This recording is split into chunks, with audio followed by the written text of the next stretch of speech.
This machine turns electricity into cherry shrimp. I don't feed them, I don't change the water.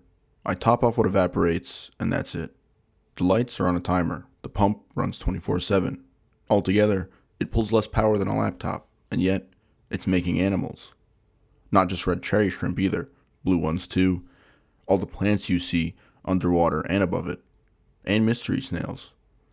It'll keep producing animals, basically until they run out of food, or I begin taking some out to make room for more. It's the coolest, easiest pet I've ever had. And today I'm going to show you first an overview of how the entire system works, and then break down the importance of everything you see right now. Here's how the entire system works in 10 seconds. There's a little pump down here, buried under the rocks. It pulls water up from this tank to the tank above. As the water gets pumped under these rocks here, the water level rises and overflows through this hole in the jar. The jar builds pressure for the water to shoot out of this hole with enough force to clear this gap and make it back to the main tank in this tube, which creates violent air bubbles without messing up the rest of the tank. Then, as the water rises in the tube, clean, oxygenated water gets pushed back into the main tank. And all the lights do is make the tank look pretty to look at and allow plants to grow, and it is very important that the plants are growing. And just like each mechanical element has its use, every single plant, animal, and bacteria is playing a vital role in keeping the machine operating smoothly. We're going to start with the stars of the show, the most important piece of the puzzle tying this whole system together: the rocks. Well, not the rocks, but what grows on the rocks. The bacteria. You can't see them, but they're everywhere, and they're the only reason that anything in this box is alive. And there are billions of them, coating every single pore of this rock, and that's why I use lava rock and not gravel. It's full of holes, and more holes there are, the more surface area there is, and all surface area is real estate for bacteria. So more rock surface, more bacteria, bigger cleanup crew. The shrimp are constantly leaking ammonia, mostly straight out of their gills just by breathing, plus whatever comes off their waste and anything that dies. And ammonia is poison. In a sealed box that nobody cleans, it should build up and wipe everything out within a week. But it doesn't, because the bacteria eat it. One crew of bacteria eats the ammonia and turns it into nitrite. That's still poison. So a second crew eats the nitrite and turns it into nitrate. And nitrate is what we want, because nitrate isn't poison, it's plant food. So the bacteria take one thing that would kill every shrimp in here and hand it gift wrapped to the next organism in the chain.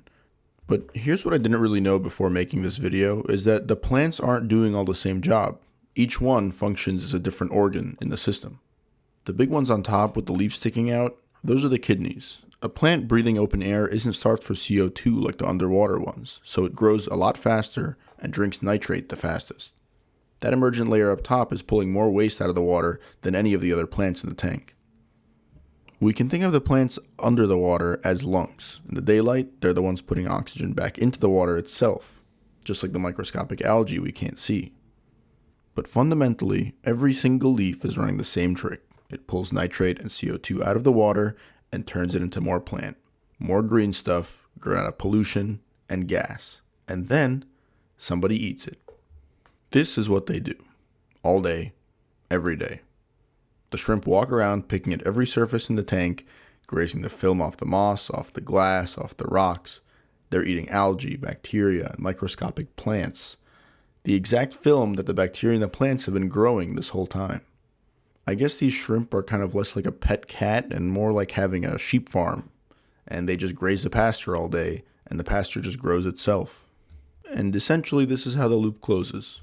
The shrimp eat the film, the shrimp leak ammonia, the bacteria eat the ammonia, make nitrate, the plants eat the nitrate, grow the film, the shrimp eat the film, and that's the essence of the machine.